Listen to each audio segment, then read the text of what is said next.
Amados hermanos y hermanas, tengan cada uno de ustedes muy buenas tardes. Aquí estamos nuevamente llevando a ustedes el precioso mensaje de la palabra de Dios. Y como lo prometido es deuda, aquí estamos para estudiar la salida del pueblo de Israel de Egipto. La gran salida, el momento glorioso para Israel, el momento de celebración, de júbilo, de gozo, de alegría, donde el pueblo de Israel por fin estaba saliendo del yugo, de la esclavitud del pueblo de Egipto después de 430 años de esclavitud.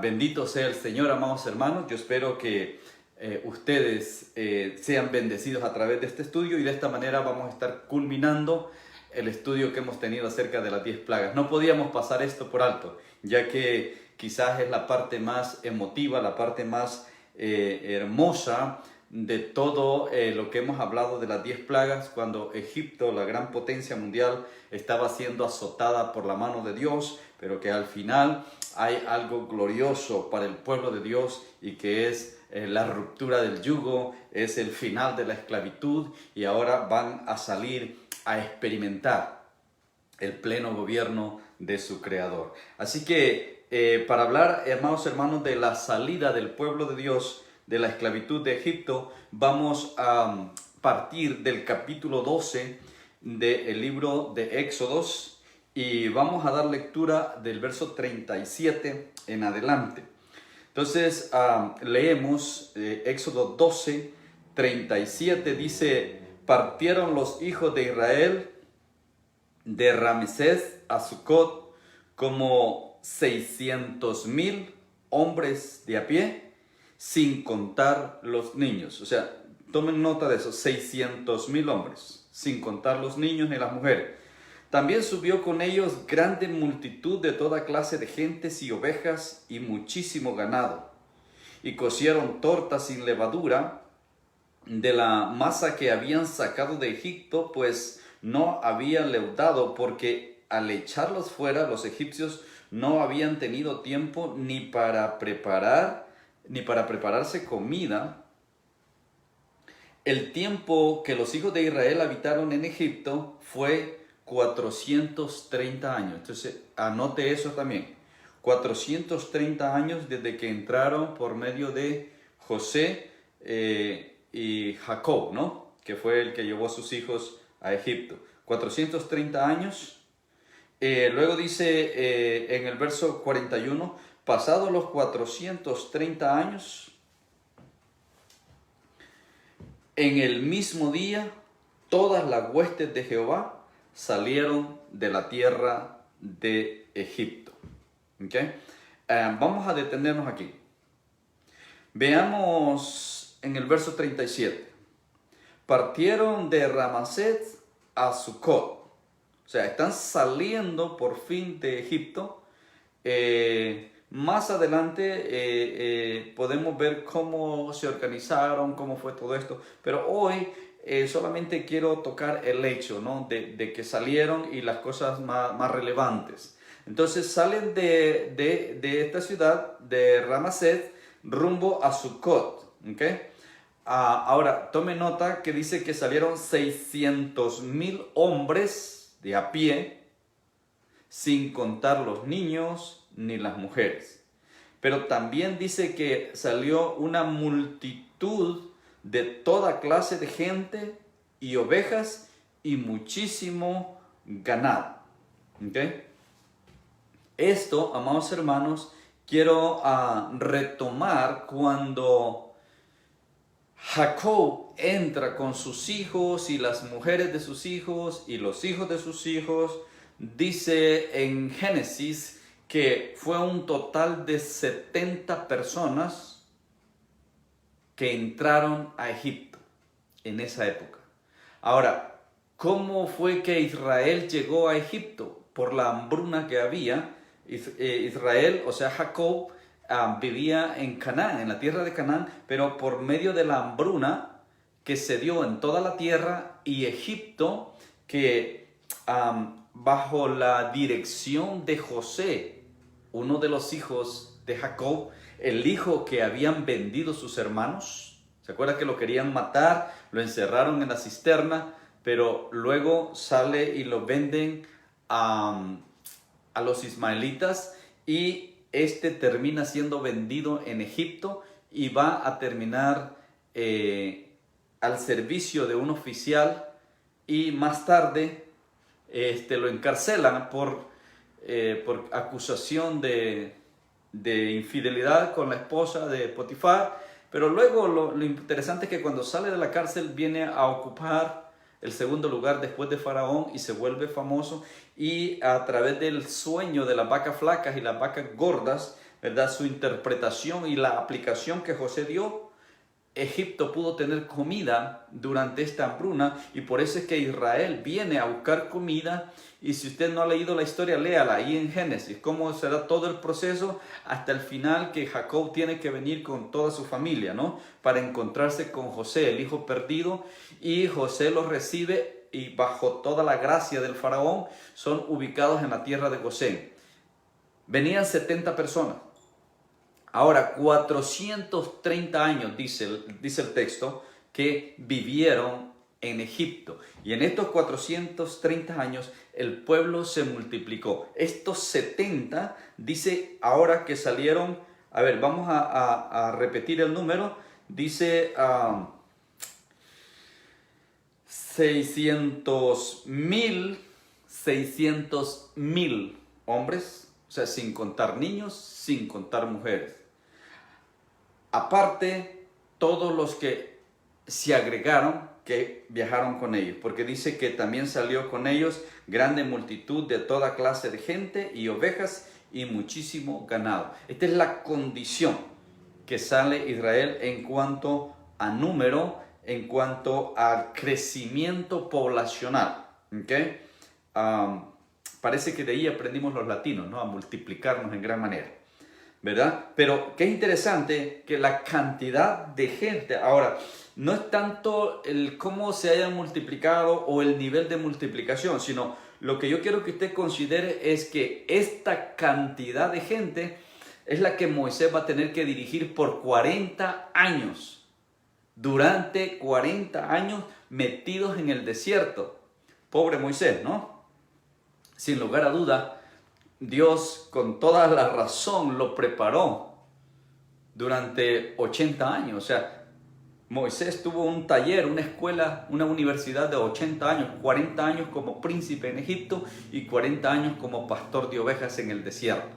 Entonces, después de los 80 años, Moisés estaba listo para llevar a cabo esta tarea, que no era nada fácil, ¿no? Entonces, en el verso 40 leemos que el tiempo que los hijos de Israel habitaron en Egipto fueron 430 años. ¿Okay? Entonces, claro, vaya usted a Génesis 15 y usted va a encontrar cuando es el tiempo que Israel entra a Egipto. Y pasados los 430 años, en el mismo día, todas las huestes de Jehová salieron de la tierra de Egipto. Okay. En ese momento, en ese instante, a los 430 años, todas las huestes de Jehová, o sea, todo el pueblo de Jehová, porque usted puede verlo en número, es un ejército grandísimo, enorme, aunque bien es cierto que no estaban capacitados y preparados para la guerra, no eran soldados, no eran militares, porque todos habían sido esclavos, ¿verdad? Ellos salieron en cierto sentido armados, ¿verdad? Los hombres jóvenes se armaron con espada, ¿verdad? Y prácticamente se forma un ejército poderoso, pero el poder de este ejército estaba por encima del poder del mayor ejército o del ejército más poderoso de la época, el ejército de los egipcios. Porque eran los egipcios los que ahora estaban doblegados delante de ellos. Y no por las armas que ellos tenían, no por el poder militar que Israel tenía, sino por el Dios poderoso que Dios tenía, por la mano poderosa con la que Dios actuó en estas 10 plagas, azotando a todos los egipcios. Amén. Entonces, vámonos al verso 42. Es noche de guardar para Jehová, dice el verso 42, por haberlos sacado de ella, por haberlos sacado en ella de la tierra de Egipto. Esta noche debe guardarla para Jehová todos los hijos de Israel en sus generaciones. Y Jehová dijo a Moisés y a Aarón: esta es la ordenanza de la Pascua, ningún extraño comerá de ella. O sea, queda establecido por Dios que esta iba a ser una práctica, una celebración continua para los judíos. Iban a celebrar en memoria, en esta fecha, la Pascua, la famosa Pascua, ¿no? Que ya hablamos en la clase anterior acerca de la institución de la Pascua. Pero Dios lo establece como estatuto que tenían que celebrarlo para esta fecha en el mes de abril cada año. Y lo vamos a extender un poquito más adelante. Nos sigue hablando acerca de la Pascua. Pero vemos acá que Dios le dice a Moisés que esta noche, o sea, este momento, este gran día va a quedar marcado en la historia del pueblo de Israel. ¿Okay? Entonces queda como ordenanza. Esta es la orden. Ahora, si nos vamos al capítulo 13, en el capítulo 13 encontramos otro parámetro de vital importancia, y esto es la consagración de los primogénitos. ¿Okay? Usted se recuerda, estudiamos la plaga 10, la muerte de los primogénitos, donde murieron todos los primogénitos del faraón, tanto de las personas, seres humanos, como también de los animales, de las bestias. Bueno, entonces Dios libró a los primogénitos de Israel, pero ahora Dios le dice a Israel que esos primogénitos que fueron librados del ángel de la muerte durante esa noche de la plaga, le pertenecen a él. Entonces Dios los está reclamando para él. Y no solamente ellos, sino el resto de la historia del pueblo de Israel. Todo primogénito, dice Dios, es para mí. O sea, esto es la parte interesante acá en el capítulo 13. Por eso es que no lo podemos pasar por alto esto. Dice en el verso 1, 13:1, Jehová habló a Moisés diciendo: conságrame todo primogénito, cualquiera que abre matriz entre los hijos de Israel, así de los hombres como de los animales. Entonces Dios le está diciendo a Moisés: el pueblo de Israel va a consagrar, o sea, va a dedicarme a mí, va a apartar para mí a todo primogénito, todo aquel que abre matriz, todo primer hijo, tanto de los seres humanos como de los animales.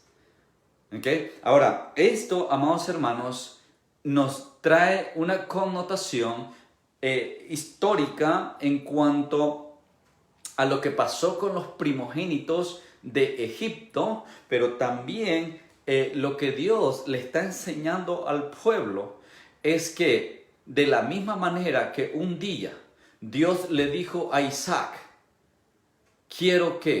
a Abraham, quiero que me sacrifiques a tu hijo, quiero que ofrezcas a tu hijo en sacrificio, quiero que consagres a tu hijo, quiero que traigas a tu hijo al altar y lo sacrifiques para mí. De la misma manera, Dios le está diciendo al pueblo hoy día: quiero que sacrifiquen, no, quiero que me entreguen, quiero que traigan a mí, quiero que me entreguen, que me lo consagren, que lo dediquen para mí, su primer hijo. Porque lo que Dios está diciendo es que siglos más tarde Él iba a poner a su único hijo a favor del pueblo. Él iba a poner a su hijo Jesús a morir en la cruz para salvar a toda la humanidad, no solo al pueblo de Israel. Y esta es la connotación que nosotros debemos de considerar, amados hermanos, porque en todo lo que sucede en el Antiguo Testamento tiene relación con nosotros en una forma profética, ¿no? Para lo que va a pasar en el tiempo de la iglesia y lo que va a pasar en el tiempo después de la iglesia. Toda la escritura está interconectada. Por eso es que no tenemos nosotros que buscar interpretación fuera de la escritura, sino la interpretación está dentro de la misma Biblia. No pierdas el tiempo buscando en diccionarios, en comentarios, en libros que puedan instruirte. ¿Por qué? Porque esas son opiniones de personas. Pueden ser personas muy estudiadas, pero siguen siendo personas pecadoras como tú y como yo. La verdadera respuesta la encontramos en la Escritura, amados hermanos. Por eso es que no debemos nosotros salirnos de la Escritura. Seguimos leyendo, estamos en el capítulo 13, para los que acaban de entrar, para los que apenas se conectaron, en el capítulo 13 del libro de Éxodos. Y vea ahora en el verso 3 en adelante, vemos el verso 1 y 2, el pedido acerca de los primogénitos. Pero vamos a ver del 3 al 10 la orden respecto a la Pascua. Entonces dice, y Moisés dijo al pueblo, tened memoria de este día. O sea, ya no es Dios a Moisés, ahora es Moisés al pueblo. Dice, Moisés dijo al pueblo, tened memoria de este día en el cual habéis salido de Egipto, de la casa de servidumbre, pues Jehová os ha sacado de aquí con mano fuerte, por tanto no comeréis leudado. Vosotros salís hoy en el mes de Abib, o sea, abril para nosotros, el cual es el primer mes del calendario judío, y cuando Jehová te hubiere metido en la tierra del Cananeo, del Eteo, del Amorreo, del Heveo, del Jebuseo y de los feos, lo cual juró a tus padres que te daría, tierra que destila leche y miel, harás esta celebración en este mes. ¿Okay? O sea, Dios se lo dijo a Moisés, ahora Moisés se lo está diciendo al pueblo, cómo es que esto se iba a celebrar. Todos los años, durante este mes de abril, se iba a celebrar. Y la celebración consiste, verso 6, 7 días comeréis pan sin leudad, y el séptimo día será fiesta para Jehová. Por los 7 días se comerán los panes sin levadura, y no se verá contigo nada leudado, ni levadura en todo tu territorio. Y lo contarás en aquel día a tus hijos diciendo, se hace esto con motivo de lo que Jehová hizo conmigo cuando me sacó de Egipto, y te será como una señal sobre tu mano y como un memorial delante de tus ojos, para que la ley de Jehová esté en tu boca, por cuanto con mano fuerte te sacó Jehová de Egipto. Verso 10. Por tanto, tú guardarás este rito en su tiempo, de año en año. Por orden de Dios queda establecido que todos los años, en el primer mes del año, iban a coincidir para que el día 14 se celebrara la Pascua. Por eso es que, amados hermanos, nosotros tenemos la certeza de que Jesús murió en el mes de abril. Jesús murió en la Pascua que se estaba celebrando en ese momento, porque año con año tenía que celebrarse. Ese era el rito establecido por Dios, y aún Israel lo sigue celebrando. ¿Okay? Ahora, cuando nosotros celebramos la Santa Cena, que es lo que en el tiempo de la iglesia se le ha nombrado la Pascua, en realidad nosotros no celebramos en la Pascua la salida de Egipto. Nosotros como iglesia, cuando comemos el pan y compartimos el vino en la mesa, como la Santa Cena o la Pascua que la iglesia celebra, estamos haciéndolo porque Jesús nos ordenó a nosotros, a la iglesia, que lo hiciéramos en memoria del sacrificio de Él. ¿Okay? Ahora, Israel lo hace en memoria a la salida de Egipto y sacrifican un cordero. Ese cordero iba a ser sustituido por el cordero que quita el pecado del mundo, que es Jesús. Israel no lo ha entendido todavía, pero nosotros, la iglesia, ya lo entendimos. Y para nosotros ahora la Pascua es un acto de comunión con nuestro Señor y Salvador Jesucristo, porque Él es el Cordero que fue inmolado por nuestros pecados. Él pagó el precio por nuestro pecado. Entonces, cuando nosotros compartimos el pan y el vino, simplemente dice la Escritura que estamos haciendo memoria, estamos recordando aquel momento en el que Jesús fue crucificado, aquel momento cuando el sacrificio de Jesús se aplicó para la salvación de nuestras almas. De modo que la Pascua en la iglesia tiene una connotación diferente a la de los israelitas. Pero esta es la orden que Israel recibe. Entonces Moisés lo deja saber al pueblo. Así lo ha dicho Dios. Ahora, cuando nos vamos al verso 11 en adelante, entonces encontramos lo de los primogénitos. Acuérdense que lo que leímos anteriormente es Dios diciéndole a Moisés. Ahora Moisés le está manifestando al pueblo. Entonces ahora Moisés le dice al pueblo, verso 11, cuando Jehová te haya metido en la tierra del cananeo, como te ha jurado a ti y a tus padres, cuando te la hubiere dado, dedicarás a Jehová todo aquel que abriere la matriz. Asimismo, todo primer nacido de tus animales, los machos serán de Jehová. Verso 13, mas todo primogénito de asno, o sea, de burro, redimirás con un cordero. O sea, lo vas a intercambiar. En vez de dedicar el primogénito del burro, lo vas a cambiar por un cordero. O sea, va a haber una redención. Y si no lo haces, dice, quebrarás su cerviz. Y también vas a redimir el primogénito de tus hijos. ¿Okay? Ahora, esta redención tenía lugar, ¿por qué? Porque para entregarle a Dios, para consagrarlo a Dios, tenía que morir. ¿Ya? Entonces, Dios dice, no acepto a burros que los maten, sino los vas a cambiar por un cordero.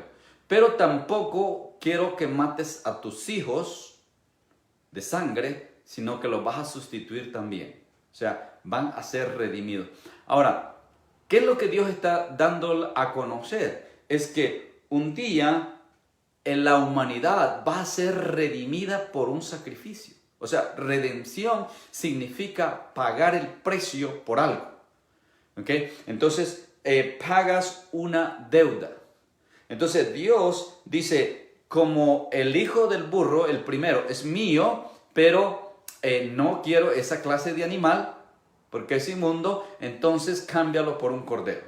Y si no lo puedes cambiar por un cordero, entonces quiebrale su frente. Igual con tu hijo. No quiero que mates a tu hijo. ¿Se acuerdan cuando Dios probó a Abraham y le pidió a Isaac, le dice, sacrifica a tu hijo? Y cuando Abraham lo iba a hacer, Dios lo detiene y le dice, no lo hagas, mírate hacia atrás. Y ahí estaba un cordero enredado entre las zarzas. Y entonces Abraham quitó a su hijo del altar y puso el cordero y sacrificó el cordero. Es esto mismo. Dios nos está diciendo, no quiero que mates a tu hijo. Quiero que entiendas que un día mi hijo va a morir para traer la redención, no solamente a ustedes, al pueblo de Israel, sino a la humanidad entera. O sea, la redención viene de Dios. Dios paga el precio de nuestro pecado. Dios está dispuesto a pagar por nosotros.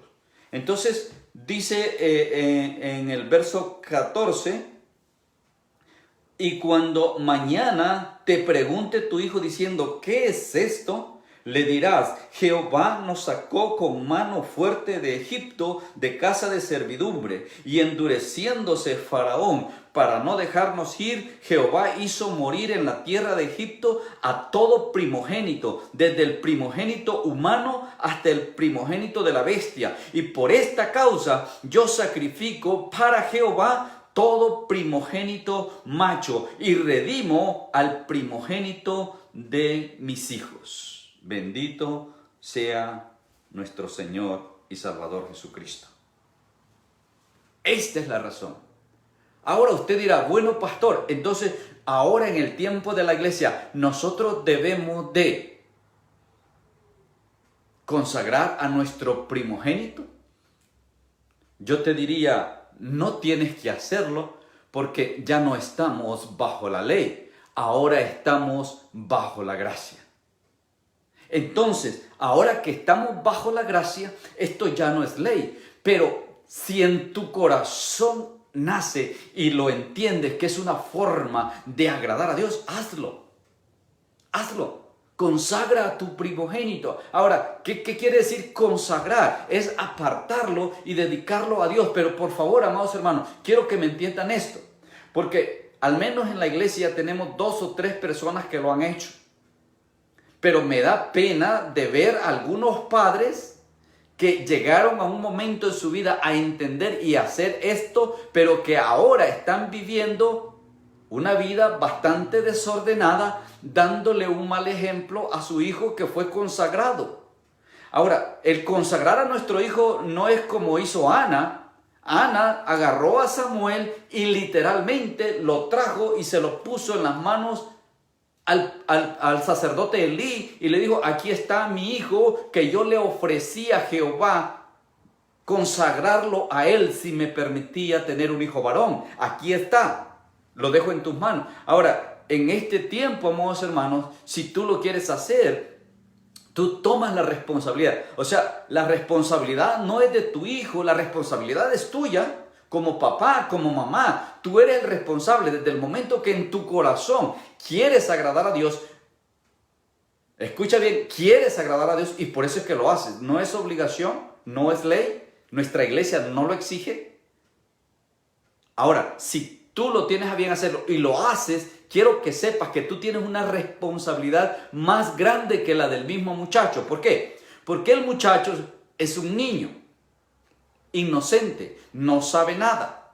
Pero tú que conoces, tú que tomaste la decisión, tienes la responsabilidad de instruir a ese niño para que cuando él tenga uso de razón, para cuando él pueda tomar sus propias decisiones, él sepa dónde está parado, él sepa dónde tú lo pusiste con la autoridad que Dios te ha dado como su padre, como su madre, él sepa dónde está y entonces pueda ejercer el trabajo, la tarea, la misión que Dios le asigne por haber sido separado, por haber sido apartado. Hay una bendición especial para ese muchacho, sí. Hay una bendición que viene de lo alto porque ha sido consagrado, ha sido dedicado para Dios, le pertenece a Dios. Dios lo va a usar de la manera que a Él le place, pero tú, papá, tu mamá, eres responsable de instruirlo. Ahora, instruirlo implica modelarle. Tu hijo tiene que ver cómo tú oras. Tu hijo tiene que ver cómo tú estudias la palabra. Tu hijo tiene que ver cómo tú te congregas, qué haces en la iglesia, qué funciones tienes en la iglesia, qué ocupaciones tienes en el cuerpo de Cristo, qué tareas tienes en la obra del Señor. O sea, todo eso es el modelo que tu hijo va a ver conforme va creciendo, porque es lo que él va a aprender. Él aprende más de lo que te ve hacer a ti que lo que te puede escuchar que tú le digas. Entonces, padres, por favor, entendamos esto. Yo sé que algunos quizás lo han hecho pensando en que de esta manera voy a agradar a Dios y voy a tener el favor de Dios para mi hijo y mi hijo va a ser siempre protegido. Ahora ya no soy responsable yo, ahora es responsable Dios, ahora es responsable el pastor, ahora es responsable la iglesia. Por favor, no te equivoques. Si tú tomas esa decisión, tú eres responsable. Quisiera yo que todos los primogénitos de nuestra iglesia fueran consagrados al Señor. Qué lindo fuera, pero consagrados de verdad, con entendimiento, hermanos, para que todos ustedes que son los padres vivan una vida consagrada porque están comprometidos con su hijo. Pero eso no lo he visto. Aún en las 2 o 3 familias que un día dijeron: pastor, yo quiero consagrar a mi hijo. Lo hicimos la ceremonia, hicimos la oración, pero ¿dónde están? No me pregunten. Ahora, ¿tendrán que darle cuenta a Dios estos padres? Claro que tendrán que darle cuenta a Dios. Es como que tú le das una ofrenda a Dios y después la vuelves a tomar. O sea, no tiene sentido, ¿no? No tiene base hacerlo de esa manera. Entonces, esto es importante que lo entendamos. ¿Por qué? Porque si un día Dios toca tu corazón hacerlo, hazlo. No te detengas. Hazlo para gloria del Señor. ¿Okay? Bueno, vamos a seguir porque el tiempo se nos va. Otro dato interesante en la salida triunfal de Israel es en el verso 17. Dice que cuando el faraón los dejó ir al pueblo, el pueblo de Dios, dice... A ver, ¿es el verso 17 o el verso 19? Verso 19. Dice, verso 19, tomó también consigo Moisés los huesos de José, el cual había juramentado a los hijos de Israel diciendo: Dios ciertamente os visitará y haré subir mis huesos de aquí con vosotros. Es interesante, José tenía la certeza, fíjense, 400 años atrás, José dijo: un día Jehová va a venir a sacarnos de aquí y nos va a llevar de nuevo a nuestra tierra, a donde pertenecemos, porque nosotros no somos de acá, acá somos extranjeros. Pero Dios nos va a entregar nuestra propia tierra. Y el día que eso pase, por favor, y los hizo jurar que iban a llevar sus huesos hasta la tierra. Por eso es que Moisés dice: bueno, busquen dónde están los huesos de José, vamos a llevarlo. Y lo lleva hasta allá. Interesante, ¿no? Cómo los hombres de Dios podían visualizar lo que está por venir, ¿ok?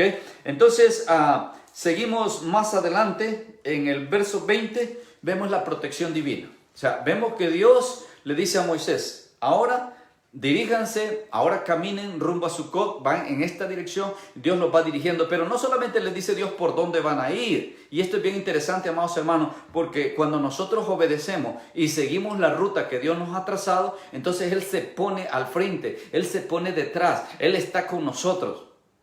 Eso es maravilloso, amados hermanos, y lo vemos aquí literalmente en el pueblo de Israel. Y quisiera que leamos, amados hermanos, el verso 20, dice así: y partieron de Sucot y acamparon en Etam a la entrada del desierto. Y Jehová iba delante de ellos de día en una columna de nube, para guiarlos por el camino, y de noche en una columna de fuego para alumbrarles, a fin de que anduviesen de día y de noche. Verso 22. Nunca se apartó de delante del pueblo la columna de nube de día, ni de noche la columna de fuego. Ahora, mire qué interesante, amados hermanos. Dios está con ellos. Dios va al frente de ellos. Dios les va alumbrando el camino en la noche y en el día los protege del sol. ¿Usted se imagina caminar durante el día en un desierto? Bueno, Dios se ponía sobre ellos para que bajo su sombra Israel caminara. Entonces Israel podía avanzar de día y de noche. Ahora, no eran 50, no eran 100, no eran 1000. Eran más de 1 millón de personas. Porque si solo los hombres eran 600,000, entonces entre mujeres y niños pasaba el millón. Ahora, imagínese 1 millón de personas caminando por el desierto, pero con la bendición de que Dios está con ellos. La nube los protegía, y en la noche, los que han caminado por la noche en los desiertos saben que también el frío se pone fuerte. La columna de fuego no solamente alumbraba el camino, sino también los calentaba. O sea, ese es nuestro Dios, ese es nuestro protector. Por eso es que David dice: Jehová es mi refugio, Él es mi fortaleza, Él es mi amparo, Él es mi torre fuerte. Amado hermano, eso es lo que tú y yo debemos decir todos los días. En Él está nuestra confianza, porque Él no nos va a dejar ni nos va a desamparar. Él va a estar con nosotros, así como estuvo con Israel, así como esa nube no se quitó encima de ellos todo el tiempo, y así como esa columna de fuego estuvo todas las noches con ellos. Así Jehová, así el ángel de Jehová acampa alrededor de todos aquellos que le temen. Y no solamente acampa alrededor nuestro, sino también dice: nos guarda y nos defiende. Amén. Entonces, esto, amados hermanos, debe de alentarnos a cada uno de nosotros para que sigamos firmes en el llamado que Dios nos ha hecho. Vámonos al capítulo 14. En el capítulo 14 encontramos el punto culminante, cuando el golpe de gracia para los egipcios va a ser dado en el Mar Rojo. ¿Okay? Y esto, amados hermanos, es interesante. ¿Por qué? Porque cuando Egipto como nación, como potencia, como aquel país poderoso queda destruido, queda devastado, todavía hay un ejército militar temible, capaz de pelear cualquier guerra, cualquier batalla y ganarla. Entonces ahora Dios va a dar el golpe de gracia. Ya salieron de Egipto, pero acuérdense que es Dios el que está peleando por su pueblo. Y esto, amada iglesia, tenemos que tenerlo bien marcado en nuestra mente y en nuestro corazón. Las batallas que nosotros libramos son de Jehová. Él pelea por nosotros. Entonces veamos en el capítulo 14. Dice en el verso 1, habló Jehová a Moisés diciendo, di a los hijos de Israel que den la vuelta y acampen delante de Pi-Hahirot, entre Migdol y el mar hacia Baal-Zephón. Delante de él acamparán junto al mar, porque Faraón dirá de los hijos de Israel, encerrados están en la tierra, el desierto los ha encerrado. Y yo endureceré el corazón de Faraón para que los siga, y seré glorificado en Faraón y en todo su ejército. Por primera vez aparece el ejército. Se recuerda que en las 10 plagas el ejército del Faraón no apareció para nada. Bueno, ahora es el momento del ejército. Y sabrán los egipcios que yo soy Jehová, y ellos lo hicieron así. Sabrán los egipcios que yo soy Jehová. ¿Se recuerda esa frase? En todas las plagas se repetía, entonces sabrán que yo soy Jehová. Bueno, ahora el ejército más poderoso del mundo va a saber quién es Jehová. Y fue dado aviso al rey de Egipto que el pueblo huía. Y el corazón de Faraón y de sus siervos se volvió contra el pueblo y dijeron, ¿cómo hemos hecho esto de haber dejado ir a Israel para que no nos sirva? Y unció su carro y tomó consigo su pueblo y tomó 600 carros, no hombres, 600 carros escogidos y todos los carros de Egipto y los capitanes sobre ellos. ¿Ok? Y endureció Jehová el corazón de Faraón, el rey de Egipto, y él siguió a los hijos de Israel, pero los hijos de Israel habían salido con mano poderosa. No se olvide de eso, amado hermano. El faraón con todo su ejército viene detrás de ellos, pero ellos habían salido con mano poderosa, con mano de Jehová, con la diestra de justicia, con esa mano que nos sostiene, amados hermanos. Por eso es que Pablo dice que ni lo profundo, ni lo alto, ni lo profundo, ni la muerte, ni la vida, ni ángel, ni potestades, ningún principado, ni siquiera algo que esté por venir nos va a poder separar del amor de Dios que es en Cristo Jesús, Señor nuestro. Estamos en el hueco de su mano y allí estamos seguros. Amén. Entonces dice, siguiéndolos pues los egipcios con toda la caballería y carros de Faraón, su gente de a caballo y todo su ejército, los alcanzaron acampados junto al mar, al lado de Pi-Hahirot, delante de Baal-Zephón. Ahí los alcanzaron. ¿Ok? Seguimos. Y cuando Faraón se hubo acercado, los hijos de Israel alzaron sus ojos, y he aquí que los egipcios venían tras ellos, por lo que los hijos de Israel temieron en gran manera y clamaron a Jehová. Y dijeron a Moisés, ¿no había sepulcros en Egipto que nos has sacado para que muramos en el desierto? ¿Por qué has hecho así con nosotros que nos has sacado de Egipto? ¿No es esto lo que te hablábamos en Egipto diciendo, déjanos servir a los egipcios, porque mejor nos fuera servir a los egipcios que morir nosotros en el desierto? Uy, ay, ay. Mire, después de haber visto las 10 plagas, después de haber visto el poder de Dios manifestado, después de haber visto la grandeza con la que Dios peleó por ellos y destruyó a la potencia más grande del mundo, dándoles la libertad, ahora el pueblo de Israel se queja y reclama. Qué triste, amados hermanos, que esto se repite también hoy día en la iglesia. Hoy día miramos esta actitud de mucha gente en las iglesias. Se convierten a Cristo, reciben a Cristo, pero 3-6 meses más tarde están lamentándose que antes de yo estar sin Cristo todo me iba bien, tenía salud, tenía esto, tenía lo otro, y ahora que estoy en Cristo todo me va mal. Mejor estaba cuando estaba en el mundo. Es exactamente este mismo espíritu que había en Israel.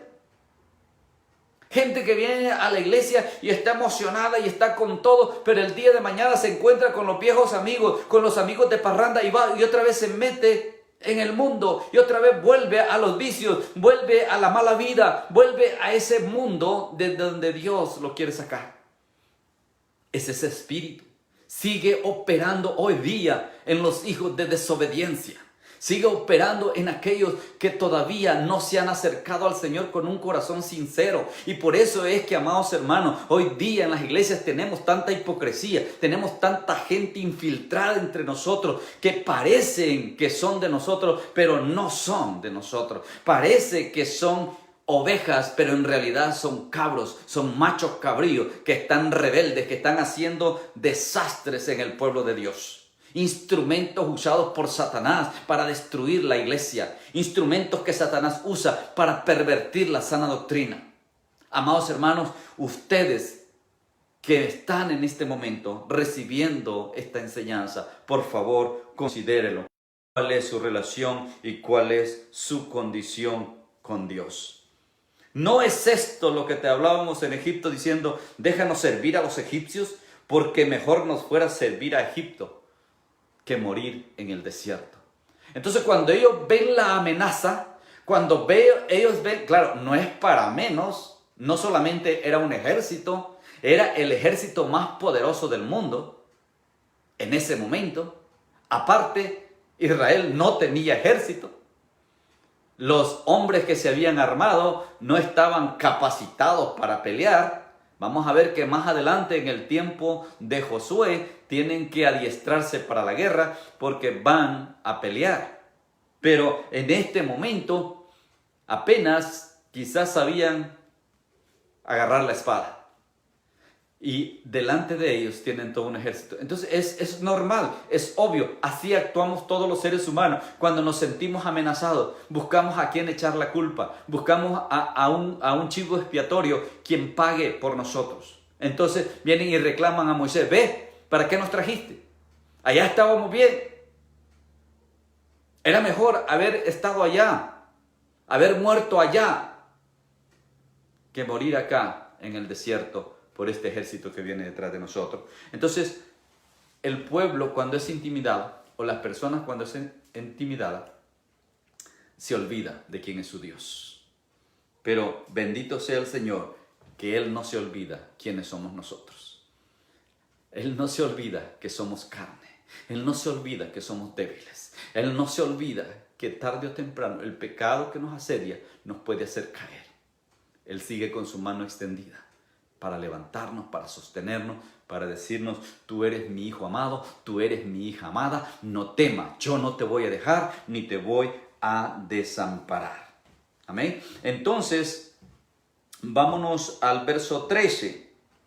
Dice en el verso 13, y Moisés dijo al pueblo, no temáis, estad firmes, y ved la salvación que Jehová hará hoy con vosotros. Porque los egipcios que hoy habéis visto, nunca más, para siempre, los veréis. Jehová peleará por vosotros, y vosotros estaréis tranquilos. Jehová es el que va a pelear por nosotros. Por lo tanto, estemos tranquilos. Moisés le dice al pueblo, cálmense, tranquilos. Miren todo ese ejército, no le tengan miedo, porque les aseguro que a esa gente jamás lo van a volver a ver. Jamás. Ahora, lo estaban viendo a la distancia, estaban viendo de lejos que el ejército poderoso estaba detrás de ellos. Pero Moisés le dice, es Dios el que va a pelear por nosotros. Nosotros no podemos hacerle frente a ese ejército, ni aún a un ejército pequeño que viniera. No podemos hacerle frente a ningún ejército, mucho menos al ejército más poderoso de la época. Pero es Dios el que pelea por nosotros. Y eso es lo que yo quiero recordarte, amado hermano. Dios pelea por nosotros y no hay ejército que nos pueda vencer. No hay poder en este mundo que nos pueda vencer si Dios está con nosotros. Verso 15. Entonces Jehová dijo a Moisés, ¿por qué clamas a mí? Di a los hijos de Israel que marchen. Y tú alza tu vara y extiende tu mano sobre el mar y divídelo entre los hijos de Israel por en medio del mar en seco. Y entren, los hijos de Israel por en medio del mar en seco. Ahora, ¿se le había olvidado a Moisés lo de la vara?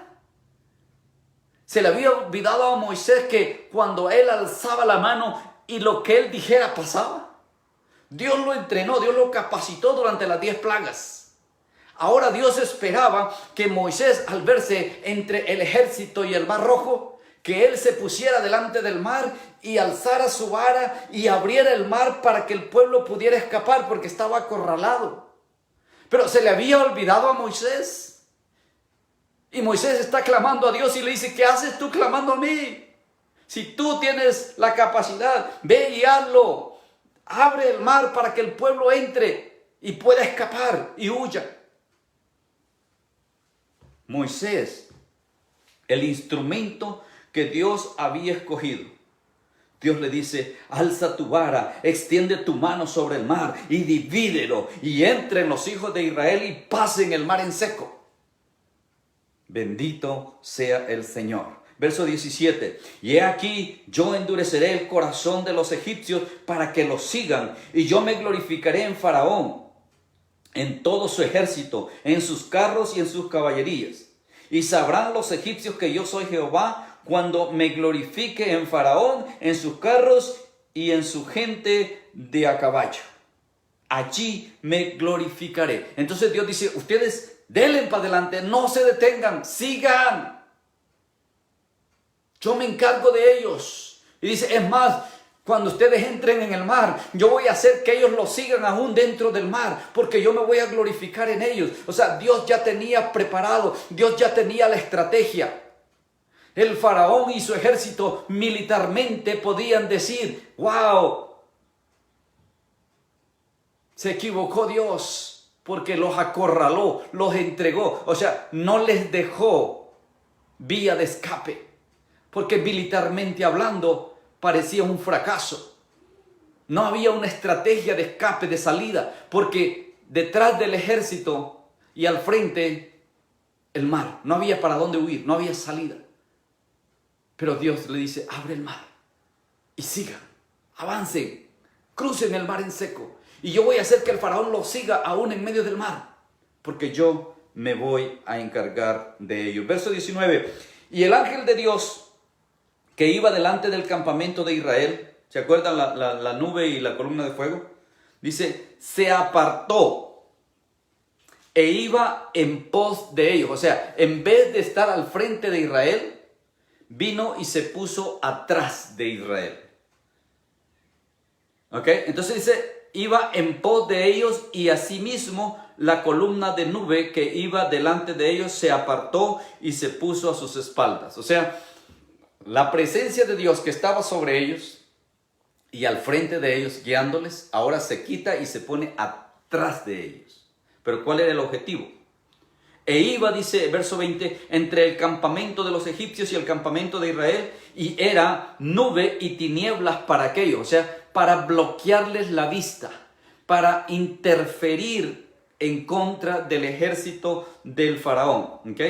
Y alumbraba a Israel de noche, y en toda aquella noche nunca se acercaron los unos a los otros. O sea, Dios les protege, o sea, Dios bloquea a que el ejército del faraón se acerque para darles tiempo a que ellos cruzaran. No eran 50, no eran 100, no eran 1000. Dijimos que mínimo era 1.000.000 de personas. Para cruzar el mar. Si bien es cierto, es una franja literalmente pequeña, nosotros lo podemos ver ahora en el mapa geográficamente, era solamente una tira de agua que es relativamente pequeña, pero así hubiese sido un río, estamos hablando de 1.000.000 de personas, con una cantidad de ganado, con todas sus cosas encima, con un montón de niños. Entonces, esta gente necesitaba tiempo. El ejército venía en caballos, en carros de caballo. Podía alcanzarlos inmediatamente, porque si ya los habían visualizado, es que ya estaban cerca. Pero Dios se pone en medio para que no se acerquen. Y dice, toda la noche no pudieron acercarse. Amén. Entonces esto es lo que hace Dios por sus hijos. Dios protege a sus hijos. Verso 20, perdón. Verso 20 dice, e iba entre el campamento de los egipcios y el campamento de Israel, y era nube y tinieblas para aquellos, y alumbraba a Israel de noche, y toda aquella noche no se acercaron los unos a los otros. Verso 21. Leemos. Y extendió Moisés su mano sobre el mar, e hizo Jehová que el mar se retirase por recio viento por un recio viento oriental toda aquella noche, y volvió el mar en seco, y las aguas quedaron divididas.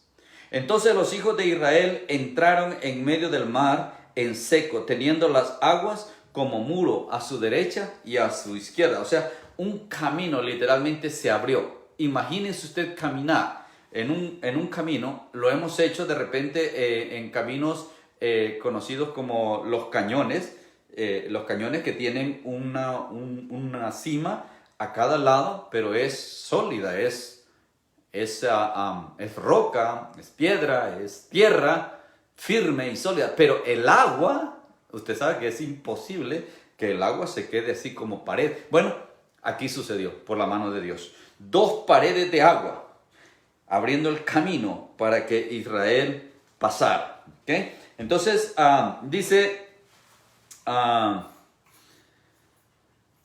que tenían a su derecha y a su izquierda, ¿no? Como pared de agua.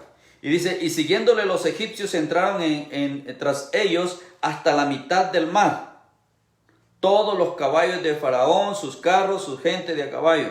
Y aconteció a la vigilia de la mañana, o sea, esto está aconteciendo una noche, a la vigilia de la mañana, o sea, en la madrugada, que Jehová miró el campamento de los egipcios desde la columna de fuego y nube, y trastornó el campamento de los egipcios, y quitó las ruedas de sus carros, y los trastornó gravemente. Entonces los egipcios dijeron, huyamos de delante de Israel, porque Jehová pelea por ellos contra los egipcios.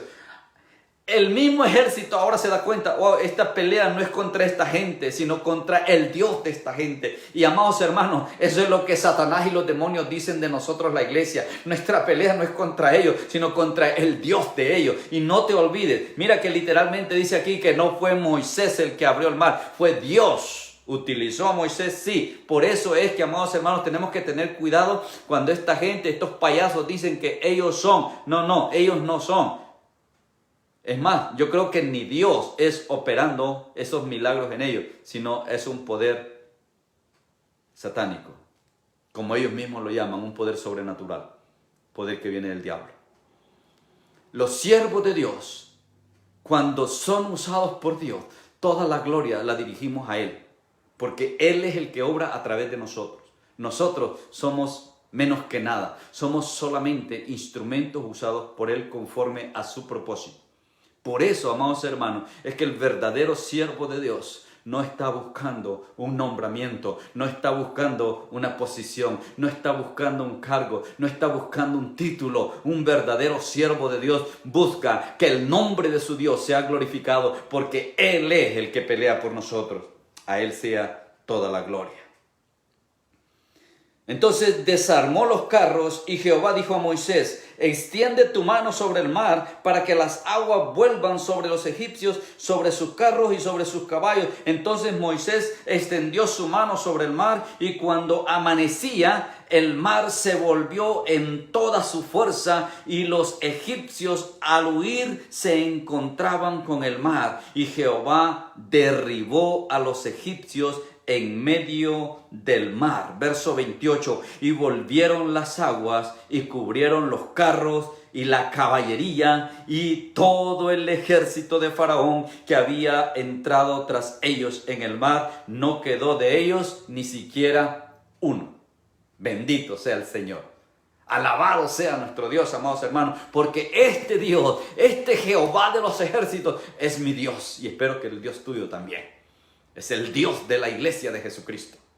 Por lo tanto, podemos nosotros tener esta misma certeza de lo que Israel vivió en este momento y poder nosotros estar seguros de que la victoria está en nuestras manos. Terminamos entonces con el verso 29 al 31, dice, y los hijos de Israel fueron por en medio del mar en seco, teniendo las aguas por muro a su derecha y a su izquierda, y así salvó Jehová aquel día a Israel de mano de los egipcios, e Israel vio a los egipcios muertos a la orilla del mar, y vio Israel aquel grande hecho que Jehová ejecutó contra los egipcios, y el pueblo temió a Jehová, y creyeron a Jehová y a Moisés su siervo. Alabado sea el Señor. ¿Tenía que pasar esto para que creyeran? Bueno, lamentablemente el corazón de muchos es así. Ahora, no se sorprenda. Si usted sigue la trayectoria del Éxodo, usted va a ver que muy pronto se olvidaron también de esto. Muy pronto Israel se olvida de esto. De hecho, días más tarde, cuando Moisés sube al Sinaí y se tarda los 40 días para recibir la ley, el pueblo se desenfrena. Y cuando Moisés baja, ya tenían otro Dios, ya tenían un becerro, una figura, un animal de oro. Para eso utilizaron el oro que le dieron los egipcios. Dios les dijo que trajeran oro con otro propósito, pero ellos lo usaron para hacer su becerro. Y esto es duro, hermanos, porque hay mucha gente idólatra que dice creer en Dios, pero también dependen de una figura, de una estatua, de un muñeco, de un ídolo, y ponen su confianza en objetos en vez de mantener su confianza en el Creador. Lo que dice Romanos 1, dejaron su confianza en el Creador y la pusieron en la creación. Qué error tan grande, ¿verdad? Pero pues no podemos hacer nada más que orar y pedir al Señor que tenga misericordia de esta gente idólatra que todavía quieren honrar a Dios, pero no quieren dejar, no quieren soltar sus ídolos, no quieren soltar sus imágenes, no quieren soltar esas figuras, estatuas de piedra, de yeso, de bronce, de oro, de plata, de lo que sea, de madera, aún de papel. Idolatría. Cuando tenga tiempo, leas el capítulo 15. Porque en el capítulo 15 está el canto de Moisés y María. El himno de victoria que dice Dani Berrí. Este canto donde Israel celebra después de haber visto ese milagro. ¿Ok? Cantamos. A la mar los carros del faraón. ¿Se acuerda? Lo cantamos, pero es esto. Es Moisés y el pueblo celebrando que Israel había vencido, que Israel era victorioso, que nos había dado la victoria, que con mano poderosa, con mano fuerte, los libró del ejército más temido de la época. Amados hermanos, iglesia, cantemos el himno de victoria todos los días, porque Cristo Jesús nos ha dado esa misma victoria delante del faraón. Dice la Escritura en Colosenses capítulo 2 que Jesús venció a Satanás en esa cruz, triunfó sobre todas las huestes de maldad, triunfó y los exhibió públicamente en la cruz del Calvario. Amén. Esa es nuestra victoria y ese debe ser nuestro himno. Israel celebra que Dios echó a la mar a los carros del faraón. Nosotros celebramos que Jesús derrotó a Satanás en la cruz del Calvario. Amén. Reciban un abrazo viral, un abrazo a la distancia. Se les ama y espero que sigan siendo bendecidos, sigan siendo instruidos por la palabra y que sigan creciendo en el conocimiento y la palabra del Señor. Para cada uno de ustedes, que la gracia y la paz del Señor y su amor sobreabunden en ustedes. Espero que mañana podamos estar otra vez conectados y seguimos alabando y glorificando al Dios Todopoderoso. En el nombre de Jesús. Amén.